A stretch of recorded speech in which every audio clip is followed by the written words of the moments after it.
تمام پروژه‌ای که ما واقعا بهش علاقه داریم یا یه کارهای خاصی رو تونستیم توش انجام بدیم، پروژه‌ای بودن که پروژه عمومی بودن.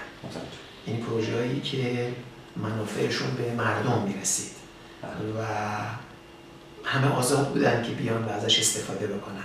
معماری برای ما توی اونها معنی پیدا میکنه، به خاطر اینکه ما میتونیم خیلی موضوعات اجتماعی، فلسفی، اقتصادی، سیاسی، خیلی از این موضوعات رو با هم ترکیب بکنیم و در قالب یک پروژه این رو مطرح بکنیم و اونها هستن که تاثیرگذارن. چون هدف از معماری در واقع به وجود آوردن یک ایده از زندگیه، یک ایده از در واقع رفتاره. زمانی که مردم باش درگیر میشن قابلیت گفتگو رو داره، قابلیت تاثیرگذاری رو داره. گروه معماران و سازندگان